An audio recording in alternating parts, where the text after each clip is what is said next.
Yo, can you hear me? You listening to WAW. What a week.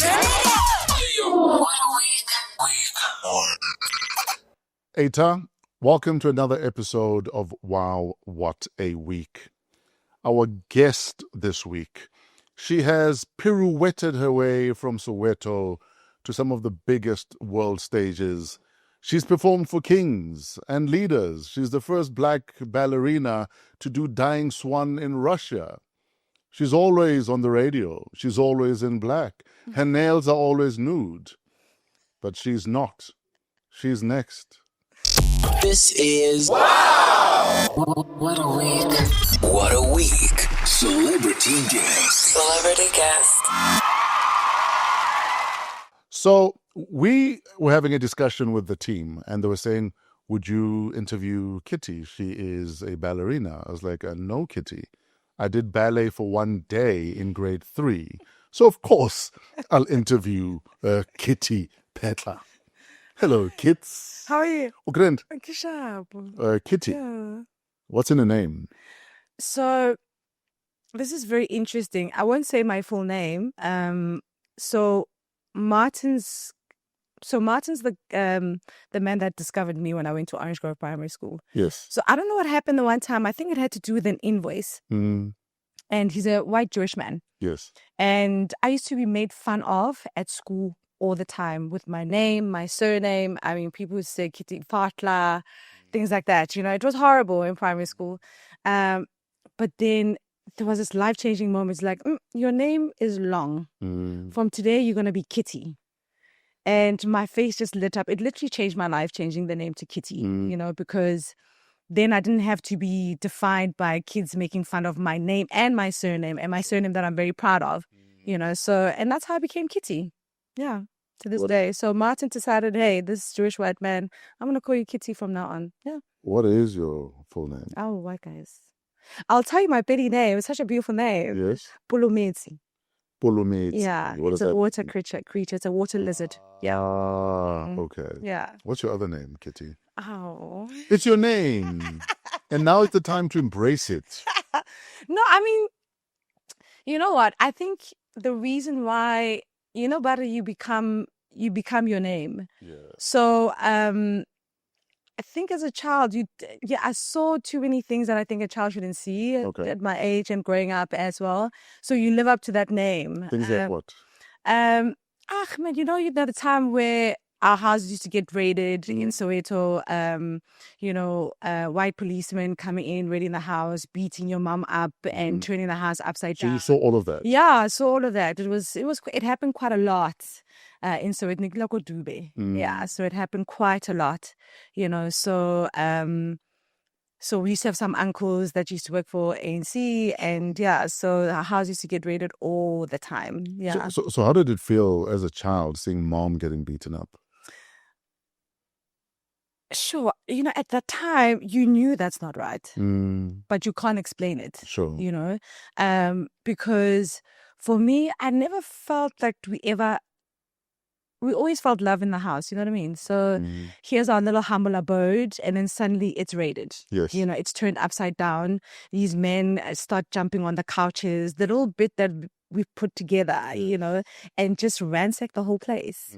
And then you sit there as, because I am the youngest of 3, Okay. and you're sitting there, you're like, but that's not right. Yes. You know, but it happens often, Mm. you know, with the riots, and then suddenly your house just gets ransacked, and you're just sitting there like, that What- can't be right. What did mom and dad say about these raids to you guys?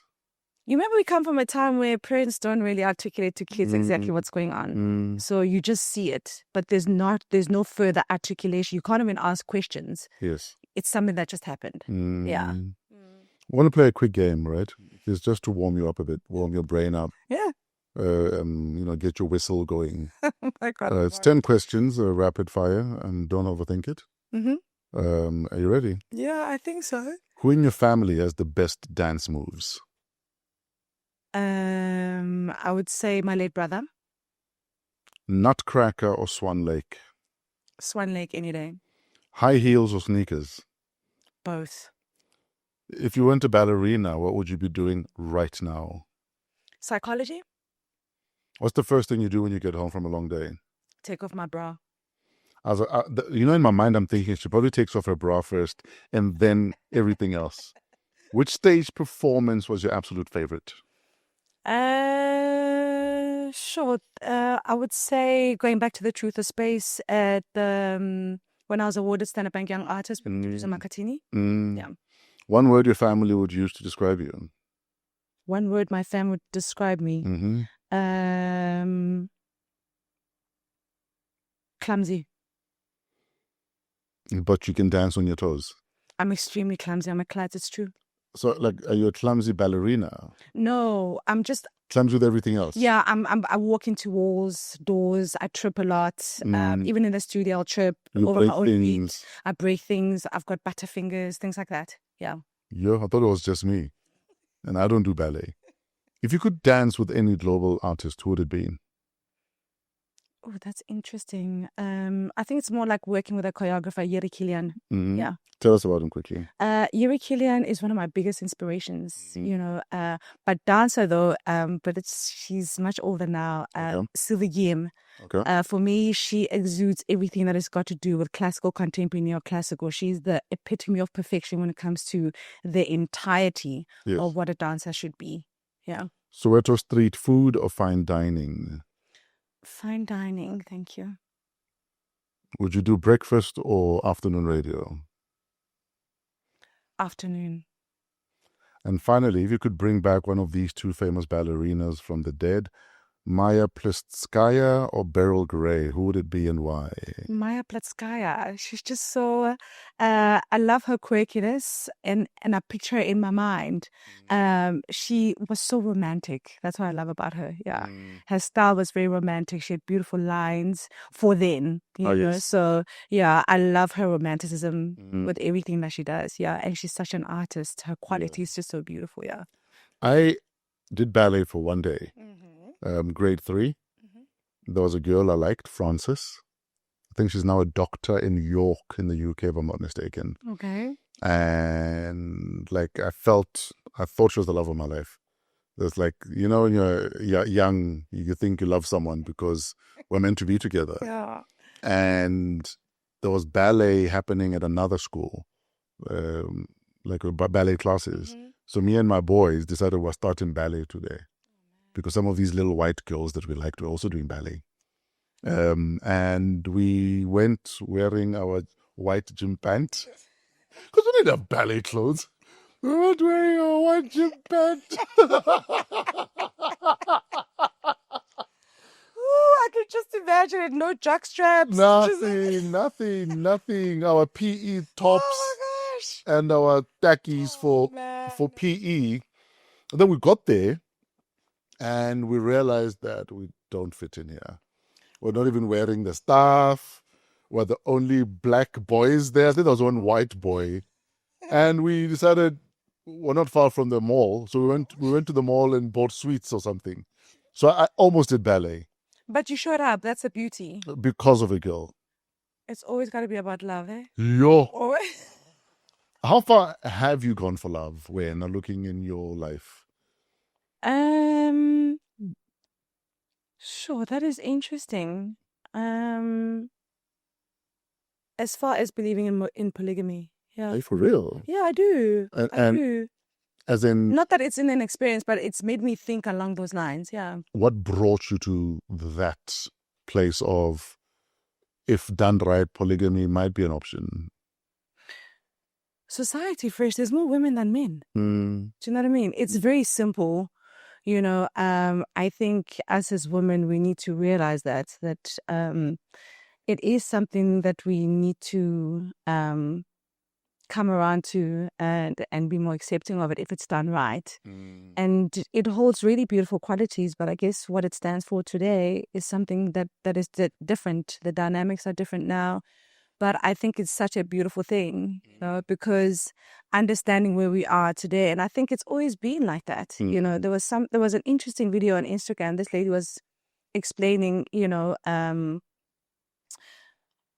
the ratio of men right now, she actually took it with peanuts, and she took the peanuts, quite a big chunk, and she said, these are men who are married, are in prison, or what have, a gay, a heterosexual, and then she took a small amount, then she crushed it up into pieces and spread it out and says, this is what we've got left in terms of single men who are available, and scattered around the globe. Yeah.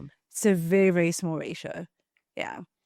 There's a young lady I met in Maritzburg about 20 years ago, and we became friends, and very driven, very headstrong, very, I don't even say very Amandala, but she was that woman. Yeah. So I was shocked like 10 years ago that she's like wife number 3 of a dude in Maritzburg.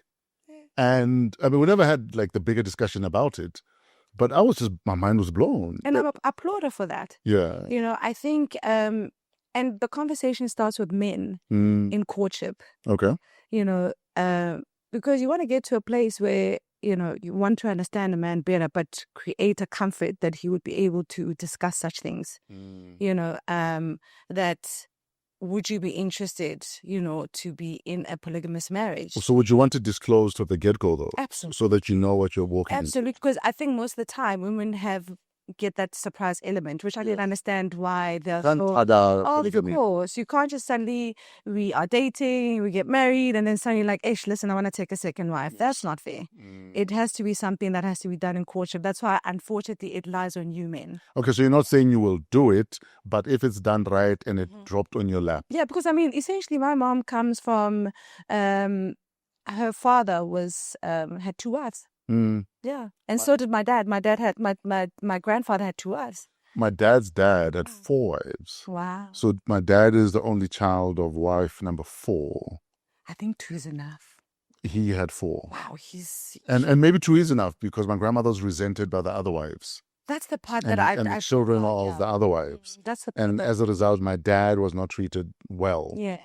And as fate would have it, my dad is the one who went the furthest in a lot of things and then ended up having to give people jobs. Yeah. And it was the wildest thing because I told him, I'm petty, my guy. Yeah. You're not getting a job. Yeah, that's the sad part. You don't want it to get to that point. Yes. I think 2 is enough. You can navigate to, we can get to 3. Yeah, that's fine. Yeah. But man, I think as a guy, you really have to be headstrong to navigate around 3 women. I think 2 is enough. Polygamous friend of mine was telling me that one of the secrets to polygamy is you need to understand that what you do in house number 1, you must do in house number 2 and 3 at the same time. Yeah. So it's not only labor intensive, but also if we were building here or renovating there, we must do it for everyone. I think also why I say in courtship, I think because, creating a comfortable home environment for a guy, even in the beginning stages, I think is very, very important. I could be so wrong. I don't know how men think, but I'd like to think of myself as the kind of woman that would like to create a comfortable space for a male counterpart, Sure. That when you get to a place, if you are together or you are married, he's comfortable enough to say, listen, I've met someone. And then my next question is, okay, is this going to be a girlfriend or are we taking her as a second wife? So these are kind of conversations that are very liberating that 2 people should have. And I know, the sneaking around, I guess, can be fun for some people, but I would like to get to that point in life, to be that open with your best friend, supposedly, I think sadly, because men generally, we are bad communicators. So much so that even if my intentions with you are just to have a bit of fun, I don't have the balls to communicate that with you. Oh man, women would appreciate that. Because maybe you are also down to have some fun. But if I'm going to love bomb you and make you feel like you're the only one in the world, and then tomorrow turn around and say, how I thought about Allah. No, but you can't say, you see, the thing is saying it at a later stage. When I said we're hanging, it's better to disclose in the beginning because you'd be very surprised how women would appreciate that. I argue that all the time with my boys, that that if you played open cards with your girlfriend, with your wife, you'd be amazed at what she is willing to... a casual person. Yes. You'd be amazed at what she's actually willing to accommodate in a relationship. Yeah. But because we're cowards half the time, and we were weak communicators. We wait until the shit has hit the fan, and then now it's apologies. Yeah, absolutely. Because women are extremely accommodating. Yeah. And I strongly believe that there are really good men out there. You know, I just feel like they need to allow themselves to have the comfort, Yes. you know, to be able to trust in that process with a woman, because women are very, very, very, very accommodating. Yeah. And I'd like us to all get to that point. Like, Yes. yeah. Yes. God willing. Yeah. How does a tomboy from Soweto end up doing some of the most incredible ballet on world stages? Like, briefly, just take us through that journey. Yeah, I grew up with boys. Yeah. Yeah, so I always used to think I was a boy, you know, until a later stage when my brother was going to the side of the street, you know, to do his business, and I wanted to do the same thing. And I was like, okay, clearly I'm not a boy, you know. So yeah, I'm being dead serious. Yeah. Yeah, literally. And at that time, we had moved to Alex now. Yes. You know, so my brothers are always overprotective. And you remember when I chose ballet, it was by default because when I went to Orange Grove Primary, there was a choice between karate and ballet. And if I remember clearly, I think the door on the left was a karate choice, and on the I think the left, and then on the right side was karate, and on the left, I peeped through. I saw this man who was very stern, beautiful posture, a long nose. And I was like, my gosh, I want to look so eloquent like that. And that's when it changed, you know. And I was still very much of a tomboy, but as time went, I think when I was 11, because remember with him, it was not just training ballet. He was creating women. Ah, yes. Respectable ladies. He used to always call us ladies. And that's when the changeover happened. But I'm still a tomboy at heart. But when did you realize, though, that this is bigger than just extramurals at school? You know, all roads always lead back to Martin, because I then surrendered, trusted in the process. And also our parents surrendered to him as well and trusted in the process, because there was quite a few of us black kids from Alex that he took under his wing, because we all came from Alex at the time. Yes. And he came straight from Antwerp. He stopped his career very young, in his early 30s. So what year is this around? I cannot remember. I think it was 1992. Okay. If I'm not mistaken. Yeah. So, and that's when the journey started. And as time went, you just realized that, you know what, trust in the guy, trust in the process, and then the rest will happen as they should. But your family was supportive from the get-go, though. Yeah. How was everyone else in the community dealing with the fact that you're a ballerina, but not everyone else is a ballerina? You know what? Living in Alex at the time, it wasn't. When you're in it, you don't realize it. Oh, yes. You know, but what I appreciate is that I still had the times before it got really, really intense. I still had moments to be a child. So there wasn't such a big separation. You know, the ghetto, you know, so. And still build metal, what's this? Wire cars. Wire cars. Yes. Still kill birds, like I heard you on radio. Yes. And eat them. Yes. And roast birds. So I managed to still do all those things, and I still felt like I fitted in.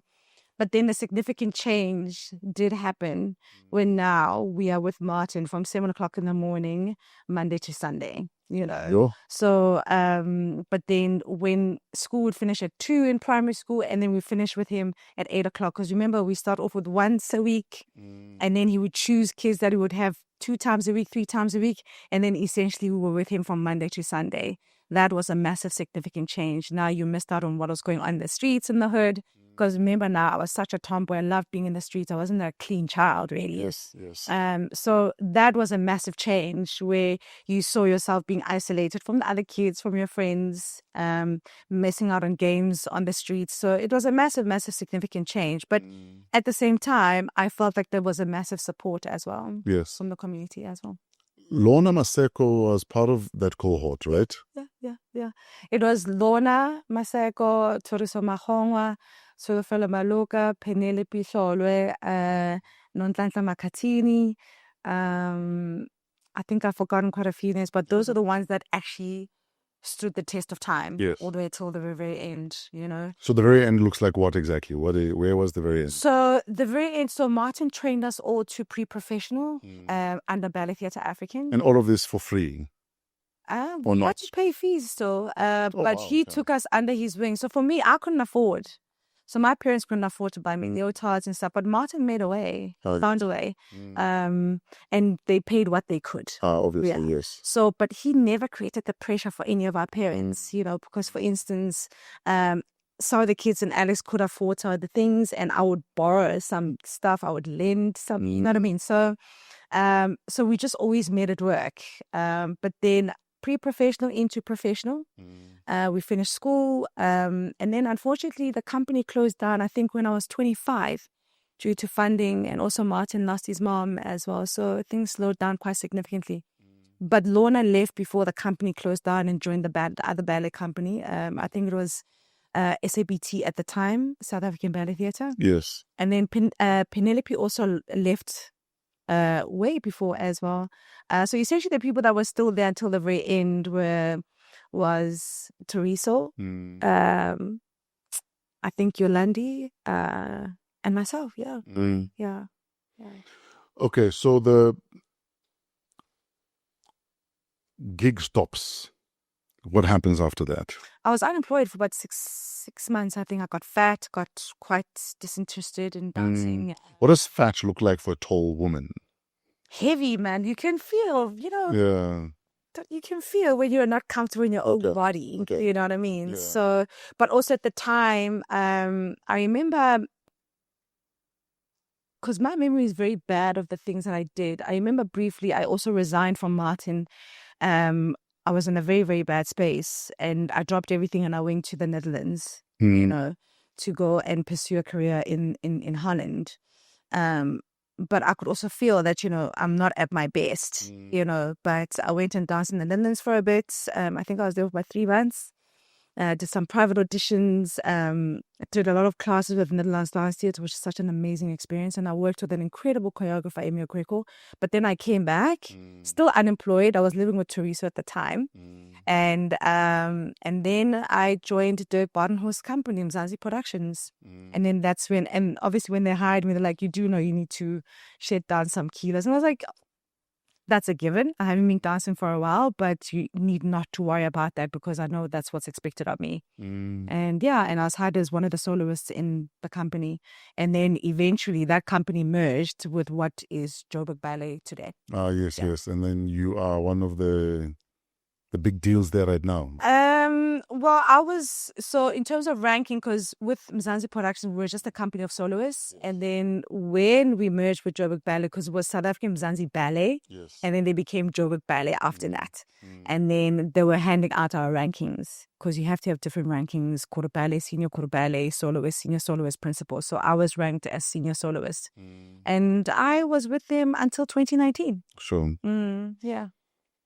Often we are told tales of the blood, the sweat, the broken toenails, and the tears that come with performing at the level at which you perform. Would you say, though, that sharpening that side of the discipline within you allows you to be able to be resilient in other parts of your life? Absolutely, without a doubt. Yeah. Absolutely. Because your threshold is that high. Yes. Your pain threshold is that high. Your survival threshold is that high. More than anything, your survival threshold that comes in with the discipline, you know, which essentially led me to understanding radio as well. Because so you're bringing a different discipline to radio.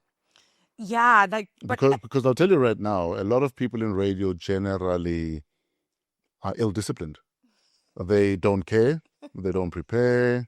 You can tell that this person is just winging it. You know what I mean? Yeah. But you bring that discipline to radio. And I tried to do the winging it because I was like, you know, because I remember I fell in love with radio. It used to be a culture of mine with my mum. We used to sit and listen to those radio stories. I think that's where it all started for most of us, you know. And I used to be fascinated about the art of radio without visually being there, but you are there, you know. And then I was like, I really want to do this radio thing. And I kept on knocking on doors, but I had no schooling at all. Mm. No training at all.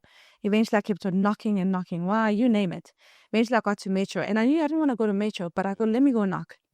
And Sakhala Sokhotsi Meisoro St. Peace, he gave me the time of day. Oh, wow. And I got a meeting with him. And he told me straight up, he's like, listen, I'm dealing with big names here in Metro. And I want you to go to Alex FM and get training. Literally jotted down something, hooked me up with the station manager there at the time. Yes. And that's where I got training for about 5 years. Because usually a person would go for a year. And he used to check in every time. That is incredible. Yes, he used to check in every time. I had to give him follow-ups. And people would ask me, but why are you still there at Alex FM? And I was like, because I'm not ready. I'm growing. I'm not I'm ready. growing. I'm getting my 20 hours. Not really. So then eventually I was there for 5 years doing the 9 to 12 weekends. And man, I learned how to compile, learned how to produce as well, crafting. You know, because I always feel like as people, we've got to be in pursuit of being the masters of our craft because we learn every day. Yes. And what I learned at Alex FM, I wouldn't have gotten anywhere else. It was completely priceless, you know, not getting paid for 5 years, but you're on the grind, you know. And then eventually I got a break at Radio 2000.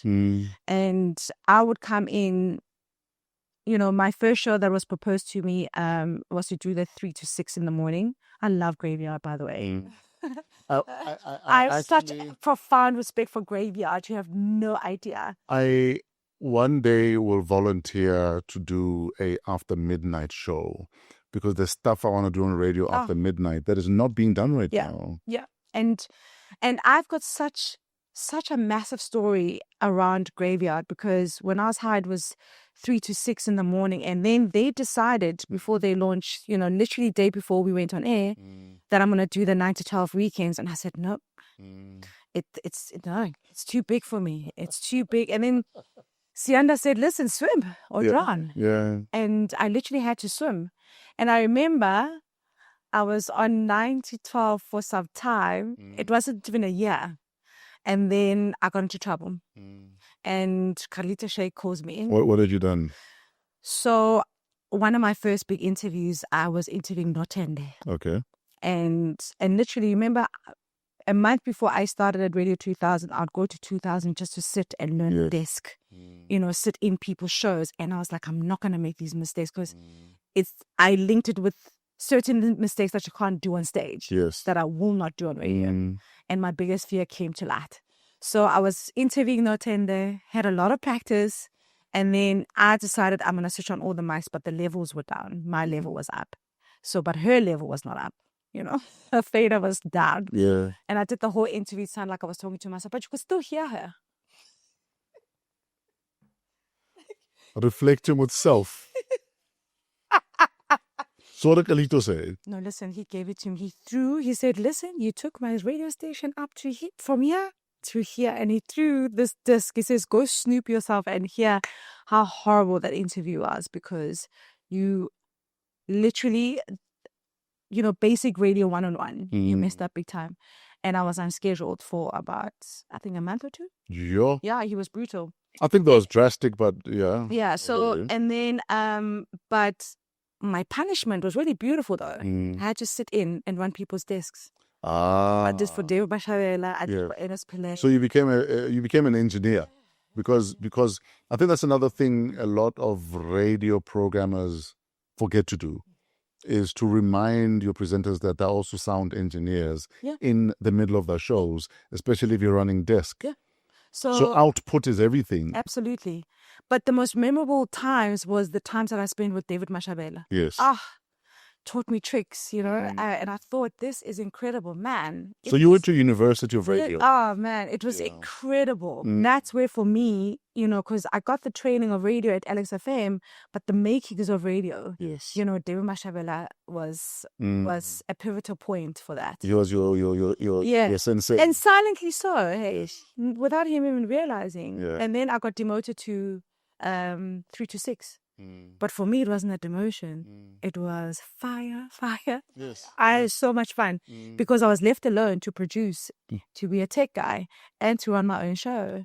So I have such profound respect for graveyard because from then I got moved around quite a lot. Then I went back to 9 to 12 and then I was moved to 3 to 6 again. And then I did 3, midnight to 3. Yes. And then back to 3 to 6. So I moved around quite a lot. Yes. And I was there for 7 years. And you know how radio is unpredictable. And then one day you're told, thank you. We don't need you anymore. In fact, someone in 2000 sent me a text the other day saying, I think it's one of the mixed DJs, saying that I think the contracts are coming to an end or something weird like that, and that they're looking for gigs and stuff like that. And unfortunately, radio is like that. Yeah. It's very thankless. It is. I used to think it was a numbers game. So I told myself, I was like, okay, if I make sure that my numbers are good, Nah. you know, If I decide- no reason for my contract to be dissolved, you know. But I came to understand that, and I delivered the numbers.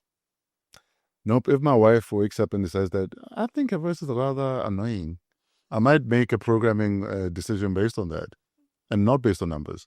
And one thing I appreciated about Prime Media is Prime Media would give you your deliverables, and Prime Media would say, we're going to give you every tool available for you to meet your deliverables.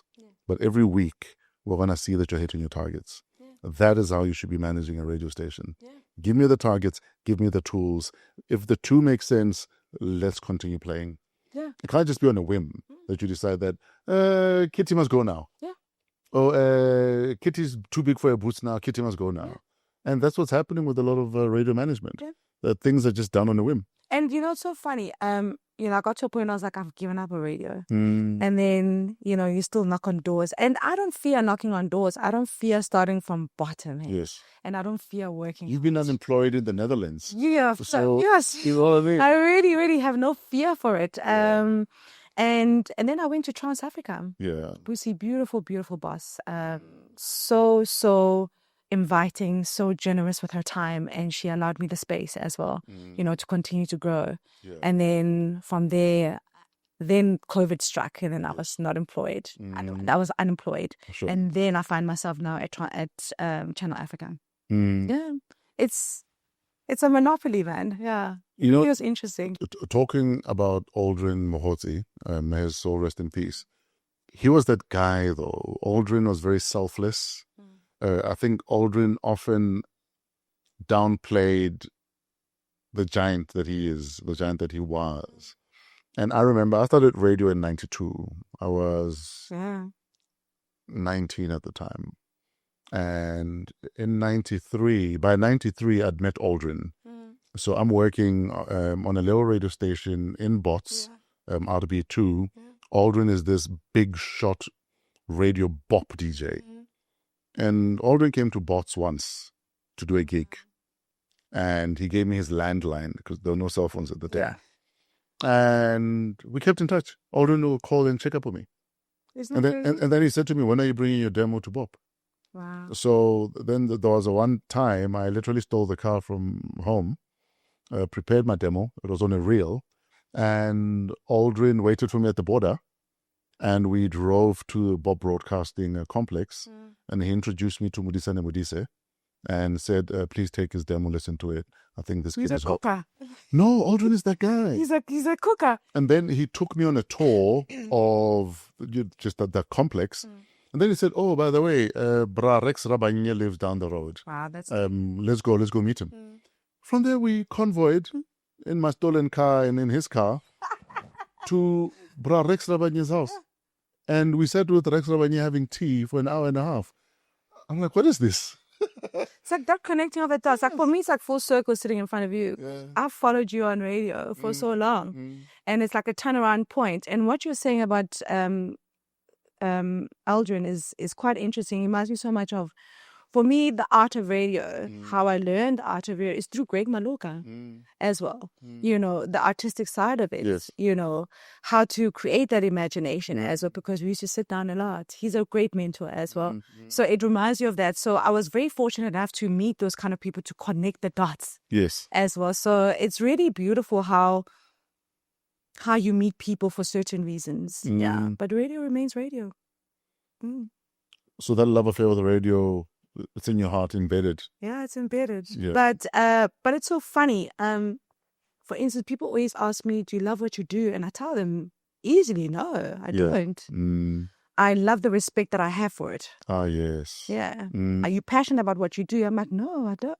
I'm passionate about my family, music, but the grind, I'm not passionate, because this is where I respect men, because men are very, very methodical when it comes to the grind, very clinical, very mathematical and calculative, and this is the craft. This is how I'd like to learn my craft, because I think with that, as a woman, yes, I have the advantage to bring in the emotion, but then also the intuitive part, which always put us in front of men in a way, because we need to learn to use the power of our intuition as well.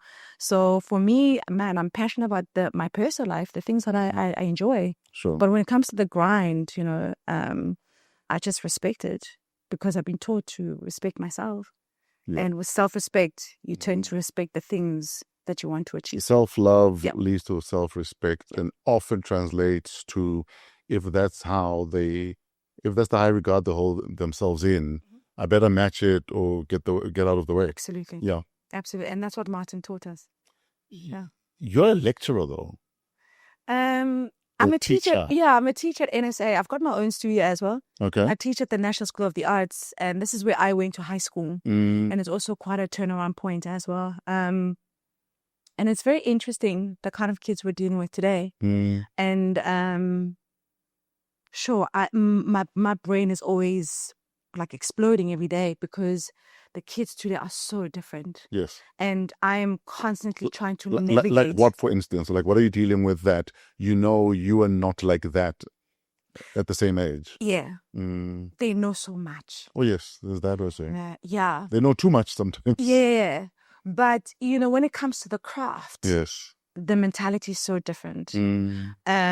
Kids are so much smarter today, but they like the idea of something, but the grind. Not the work that it would take. Not the grind. Not the work that it would take. It's too much work.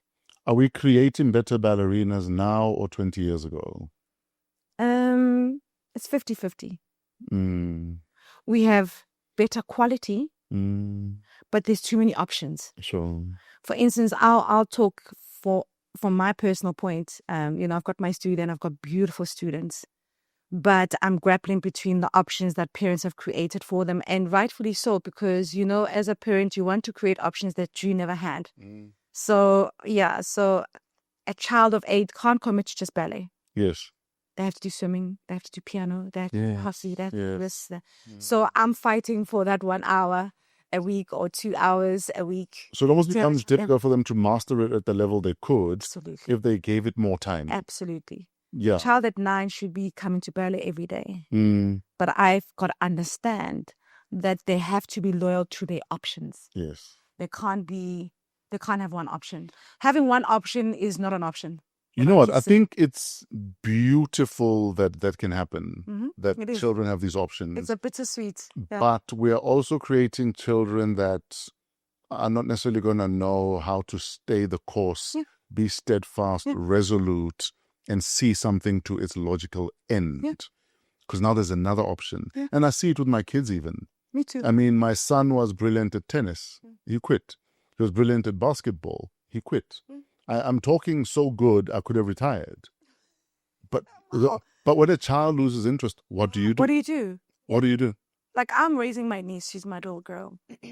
She was also doing ballet. And, she has such a natural ability. And which I thought was such a worry, because I didn't want her to grow up with the pressures as well. She must have her own journey. Then, I don't know, last year she was like, no. I don't feel like it anymore. I don't want to do ballet. So I asked her, what's your reason? She says it's too hard. And I said, but Nana, that's not a reason. Let's use the December holidays to really come up with a better reason. And then the December holidays happened, and I was hoping for a solid answer. It wasn't actually the December holidays, it was the winter holidays now. Excuse me. And she didn't come up with a solid answer. She's like, no. I don't want. But then also it spoke to her ADHD. She's very forgetful. And dancing, you have to remember a lot of things all the time. It's very repetitive and you have to remember. So it made her face her struggles. So as a result, that's too difficult. And she could have been so beautiful as a ballerina, but I can't force her. Can't force her. How is raising Lesedi? Oh, man. And why did you step up at a parent level for your niece? Because a lot of black families deal with that, where you lose a sibling, and if they have children, it almost becomes where they're going to go now. And for some families, it becomes a source of conflict. And you have children who end up feeling unwanted because I'm being taken from pillar to post to Rakadi to auntie to Gogo. Gogo passes away. The uncle that's unemployed that lives with Gogo doesn't want me here anymore. A lot of adults went through traumatic childhoods because of that. Yeah. But you decided, my brother has passed away and I want to step up. It's actually my eldest brother's daughter. My eldest brother's still alive. Oh, But that's okay. it was my other brother who passed away. So it's so funny. I grew up with 3 boys, and they all chose their own path. My older brother's dealing with his own things. Life's tough for him. Yes. And I just felt I need to give her a better life, because my parents tried their best to raise us the best that they could, and we came from such a hard upbringing, abusive father and so forth. And I thought, man, it's a girl child, I gotta try, and it scared me to the core, and it still scares me now. And now I understood what parents would say: the moment you have a child, your heart is literally on the outside, and it's very exposed, but I took that upon myself, and I was like, no, I need to give her some kind of a better life, because it also came after my mom passed away, and it came from panic, because mom was the ethos of everybody, so it came at a point like it's either do it or don't, and I had to. How long did the decision take for you to make? Was it like, I need to think about it, or was it like a no-brainer? So I'm doing this. So we had an incident where, my brother tried to hurt himself. And after that, that's when I realized I need to raise my child, or raise my niece, and allow my brother the time to heal. You know what I mean? So, and it was instant. I didn't even need to think about it. It was just the right thing to do. Where did you turn to outside of your instincts when it got tough? Or where do you turn to when it gets tough raising a girl? Other parents, friends, call a friend. And you've got a dope network of friends, like Onatis, Pogazi, and I love the sisterhood. Yeah, and that I see between you guys. Yeah, it's incredible. And more than anything, like I always say, my personal person, who's my sister, she's like my rock. My Pula's a rock to me, man. I don't see life without her, because I think if anybody had to want to know the deepest, darkest secrets, find Mapula and you have me exposed. You have my heart. How many shots would it take? Listen, even the unknown, Mapula knows everything, So yeah, it's that network, and my sister as well as part of that network, because I realized that I know a lot about nothing. Sure. Because even my child's ADHD is such a challenge, Fresh, such a huge challenge. So how do you raise a child with an ADHD though? Like what are you dealing with? I don't know what I'm doing half the time. You can read until you're black and blue. I remember when I took her for her first psych evaluation, and the education psychologist said, and I remember she was 6. The education psychologist was like, I want to congratulate you for taking the step. And I was like, why are you congratulating me? She's like, because parents don't take the step. Yes. Because it's too hard for them to hear that their child has difficulties. Yes. I was like, my gosh, I can't imagine what's going through. It's because I don't know what's going through her head. So I need someone to help me. Yeah, because I don't know. Yeah. And then the second time when we went again, I think earlier this year, and the education psychologist said the same thing. And I was like, I don't understand why we're congratulating the parents. And so for me, I try to seek advice, going to specialists and the network of my girls as well, constantly talking about it, because I can't do this on my own because I don't know what I'm doing. And talking to friends, talking to my sister helps a lot. Yes. Yeah. Do you ever have conversations with Lesedi about her late mom? Does she ever ask questions? Yeah, so we went through, I think for me, it was a bit of a life-changing moment. She lost her mom due to cancer, colon cancer. And the Black culture where you get to a point where you're like, my gosh, this child doesn't know where her mom's grave is. Yes. And for me, that was very heavy because I don't know where her mom's grave is as well, because I think I was traveling at the time, but we were there when she was, starting to be very sick as well. And then it was a mammoth task. But you get to a point where you just have to pray to God and just... Do you just lift your mic up a bit? You get to a point where you have to just ask for some assistance from God, really. Yeah, and just everything just falls into place. Yeah, and for me, that was a very, very difficult journey to make sure that she knows where her mom is. And it's something that we need to do religiously as well. And I tell her what happened to her mom. We speak about her mom all the time. We try very hard. And she's always a happy-go-lucky child. So I also feel like I don't know her, but I know her very well. I don't think every parent can truly say they know their child, honestly. No, you're learning them as well. Yeah. Because also another thing that is what I've learned also teaching at NSA is that, we are dealing with a child at school versus a child at home. A child at home is totally different. Sure.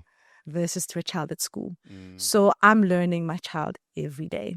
Yeah. So her knowing about what happened to her mom and also understanding her dad's ailings as well is very, very important that we talk about it as well. And also talking about the birds and the bees, explaining her body. These are conversations that you have to talk about as well, But as a parent, I am truly, truly challenged and I feel so blessed to have her in my life. Yeah. You live at the North Cliffs stairs. You literally live there. Can we talk about that ritual, as it were? I blame COVID. Yeah. Honestly, because a lot of us spend time at home. So the ritual at the stairs started off with, because I left Joburg Ballet in 2019. I was a gutted human being when I left because I've come to understand that why I say we try to be the master of our crafts is that we've got to understand how the politics are. If they work against you, how do you navigate? If they work for you, how do you also navigate? And for me, I had a really, really tough time closer to the time that I left Joburg Ballet. So when I eventually packed up the courage to leave, I needed to find a purpose. So leaving was what? I quit? I resigned. Oh, I can't take this anymore. I couldn't anymore. Yeah. Yeah, I couldn't anymore. And I realized how resilient I am, and I kept on saying, it will be better next year. It will be better next year. Every production we did, it will be better next year, but I had such a tough But what were the underlying issues, though, that had you eventually say, listen, enough? It's so funny. I've never actually spoken about it publicly,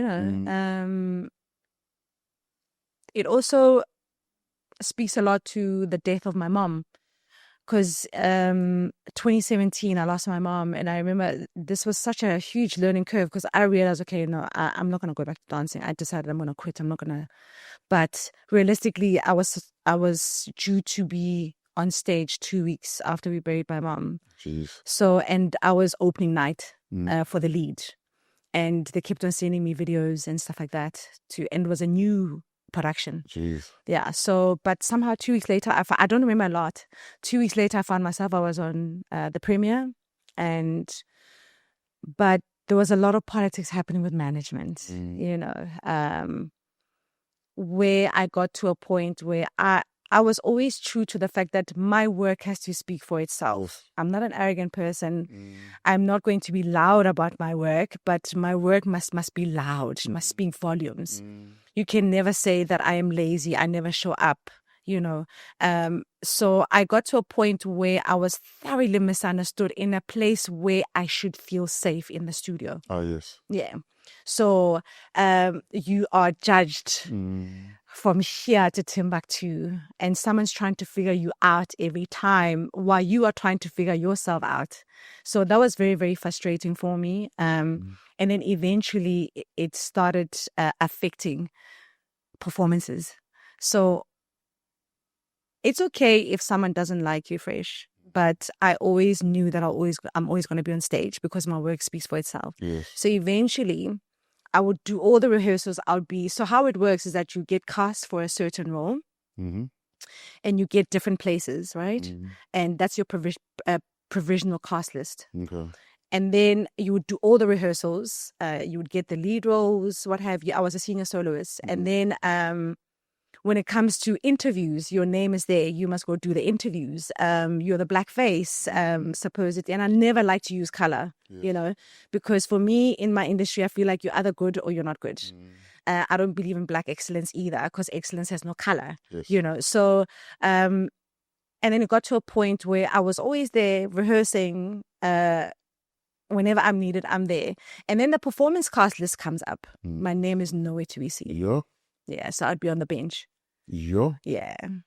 So eventually, I mean, I'd been holding... Were you the best woman for the job at the time, you feel, when you were on the bench? I work hard. I never think I'm the best at anything. But I work hard. But you deserved...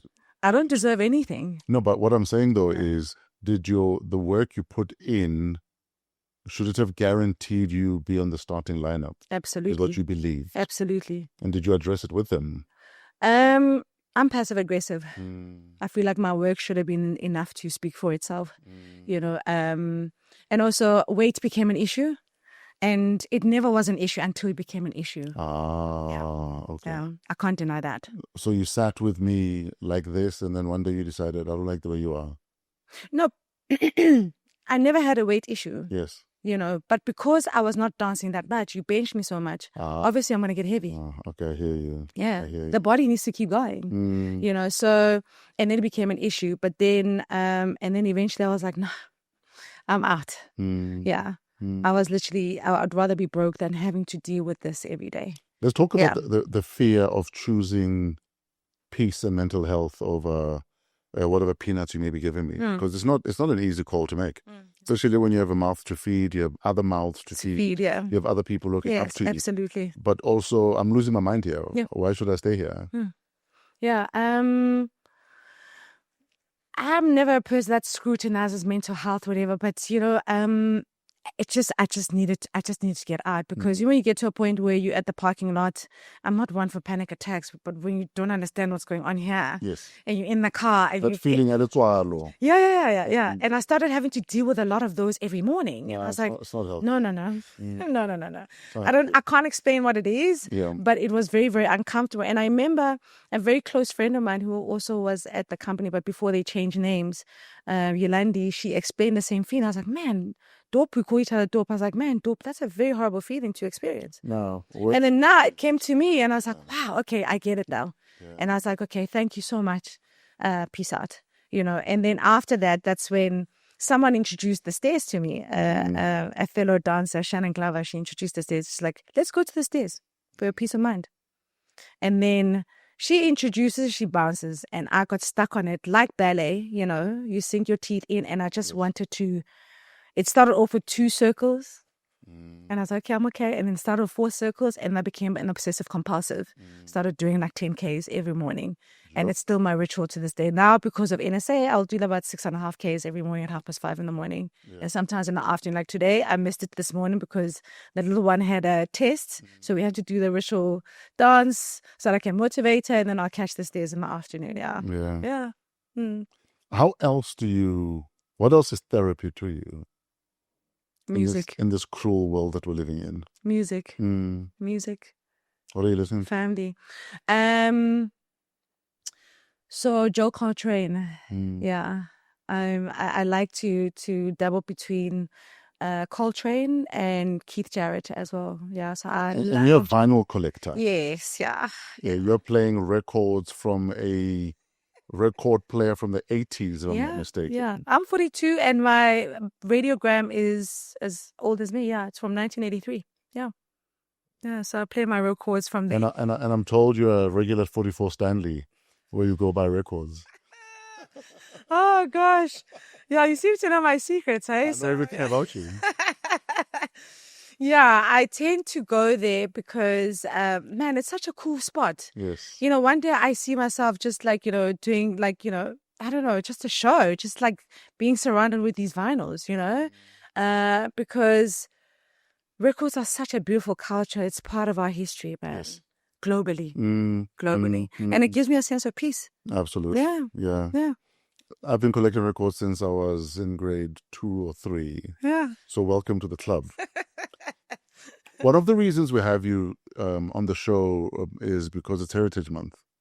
And I feel as much as ballet is heritage we imported, there are women such as yourselves who have said, but we're going to take it and do it our way. Yeah. We're going to bring our own nuance to the thing. Yes, you guys might still own the blueprint, but you will know when a sister is on stage. Right. So it's one of the reasons we have you on the show, just to big you up and say that, listen, we see the work. Thank We you. appreciate the work. But are we decolonizing ballet enough? And is it decolonizable? Absolutely. Yeah. I always say ballet is for the world, it's for the people, it's for Africa. We've made it tangible. Yeah, and the glass is half full. So where do we catch these shows? Where we see more sisters on stage, where we see shows like, you did Muchachi, right? Yeah, so that was the rain dance. Yes. Which I did actually the same year that my mom died, actually 2017. And obviously we know that, there was a shortage of water. Yes. And I didn't know it was going to be so impactful, because I was in my feelings. Yes. Do you know what I mean? So, and it's so funny. People don't, how it really is very humbling how that piece is so appreciated worldwide, because I was going through such a hard time with the company and also the loss of my mom. And then this Queen Mujaji solo just brought so much joy to people. And it rained a week later. Oh, wow. After doing it, because what people don't know is that we did it inside the reservoir. Yes. It dried up, and at the time the ballet company had partnered up with oh man, the name escapes me, but we did breaking ballet stories, the topics that were top of mind at the time, and the water source shortage was part of top of discussion at the time, and hence, the representation of Queen Mujaji at the time. Yes. So yeah, for instance, I mean, there's so much that's going on. Like, for instance, I advocate so much for Joburg Ballet because there are young upcoming black ballerinas in the company, and like right now they are busy on a spring gala as well. There's lots happening in Cape Town as well. Yeah. So, but there's not enough. Exactly. There's not enough. Exactly. Yeah. What are you working on right now, if at all, in terms of ballet? So, for instance, right now, I'm not sure if I'm allowed to say it. Right now, my focus is the teachings, understanding the teachings of the kids that I have, because that is a challenge every day. Yes. And because I'm still performing professionally, there's a big unveiling that's happening on the 24th of this month, September. And it's part of the revamping of Roodepoort Theatre. So I don't know if I'm allowed to say it. It's too late to have. So it's got to do with the unveiling of the stars. We get to see you dance, or we're going to... Yes, I'm going to be dancing that night. practice. Yeah, I'm going to be performing that night. I'm performing on the 24th. And I think it's going to be a very beautiful evening. I think for me, I've never really celebrated my name myself. And I appreciate it. I've always appreciated people, supporters, always appreciating celebrating my name and my work. That's why we have you here. Yes, thank you so much. I think I don't take it for granted. I think it's that imposter syndrome, that we have about ourselves. I'm sure you have it at points. But this time, it's like, seeing your name there for good. Yes. It's there to stay. Yes. And I appreciate that with so much in my heart. Yeah. We're out of time because I know you've got a lecture to get to, right? Yeah. What time is your class? Is it like now? We can, yeah. No, we can't. You can't. I don't want you to be late. I mean, these kids need to put in hours. I say. Yeah, we've got, they've on a second break right now. So, yeah, Okay. I'll make Okay, it. so we can have 5 more minutes. Yeah, sure, Okay. of course, yeah. On our journey as human beings, we deal with a lot. You've dealt with a lot. You know, we deal with a lot of loss, whether it's your mom, your brother, gigs, we even lose ourselves. Absolutely. How are you dealing with that part of your life where I've lost mom, I've lost brother, I've lost gigs, I might have lost friends, I might have lost myself in the process of trying to deal with everything else. What's your peace? Like, what gives you peace, brings you peace, and reminds you that it's a new day? We have to do this again. The bubble. Yeah. The bubble effect, which I was taught in dancing. Tell us about it. Shutting out the noise. Aha. Yeah. I call it the bubble effect. That's how Martin used to explain it. Like, for instance, this is the best way I can explain it. For instance, every time when Martin's dancers used to perform anywhere here in South Africa, because you never see us out there, and the only time you see us is on stage, because people are always curious as to what was happening inside the studios. So every time you saw us on stage, backstage would be so full. And he used to always separate us from everybody else. The bubble. Yeah. So, and that's how I've taken that into my life, into my personal life. And that's how I deal with life as it is today. And I'm so grateful. And it's amazing that you're saying on radio today that, man, it's a good day because I'm grateful. Gratitude keeps you going. Geez, so you listen from 6 a.m.? Yeah, because I Because I said that at 6 a.m. Yeah, because I run early in the morning. Yo, that's so dope. So you run to our radio show. Yeah, I do listen to you guys. Yeah, that is so dope. I do. Mama, I made it. Yeah, it's very interesting, really. The bubble effect has literally brought me to today. What do you do when your thoughts make their way into the bubble? When your bubble is meant to be pure at that time? Because sometimes it's our thoughts that let us down. Sometimes it's our thoughts of self-doubt or the imposter syndrome that you alluded to earlier on that actually the problem. Sometimes it's not the people outside, it's us. No, I wouldn't blame people outside. It's definitely me. I struggle a lot with imposter syndrome. And also I'm passive aggressive. So you can imagine the brain is always busy. Yeah, there's no quiet. But the bubble really does help me a lot. And I've got to find, in the busy and the crazy, I've got to always find the positive. And man, the positive just makes me smile always. And I always have to be loyal to happiness. Sure. You've got to find loyalty and happiness. And there's so many things that give us happiness. The smallest of things. I've got an obsession with the moon. Yes. And it's like I'm always, and that's also another thing that teaches me patience, is that there's a certain time in the month that it's a full moon. Every time you look outside, it's not there yet, it's not there yet. Yes. And then there's a certain time when it's a full moon where it shines a certain way on my balcony at home. And I'm like, there we go. Peace has come. Welcome back. Yeah, absolutely. Absolutely love it.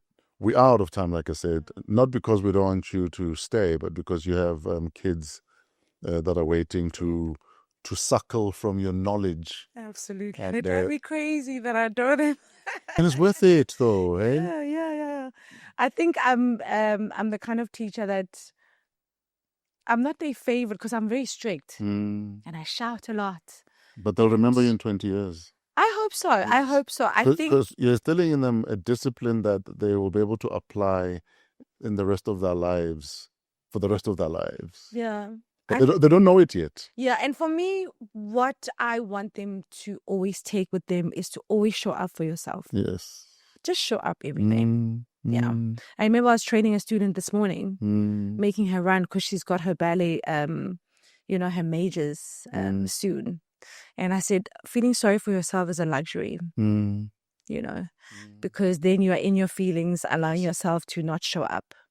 And that's a luxury. Not showing up is a luxury because you've taken the choice not to show up. You've taken the choice to just chill. It's a luxury. No, it's a conversation I keep having with Greg Maloka about pity parties. They're dope, but you're the only one who's there. I like that. I'll remember that. I'll tell it. Yeah, the only one at that party, and that place is boring. One thing my late ex-wife taught me was... So rest in peace. Yes. One thing she taught me was don't run away from the feelings that you're feeling. Of course, acknowledge them. Acknowledge them. Yeah. Identify them so you can better deal with them. Then when you move on from them, that dealt with. There's no, I've buried that hatchet with myself or with those feelings, but I've erected a tombstone to remind me. Yeah. And that's the one thing I've taken with me from her. Absolutely. That go through the feeling. That's beautiful. Feel it, and then find reasons to be happy. Right. Because we have reasons to be grateful. Right. Like, for instance, I know with the loss, I was talking to Unati about it. And she was saying, my friend, thank you so much for giving me this space to heal. And I said, healing doesn't stop. Yeah.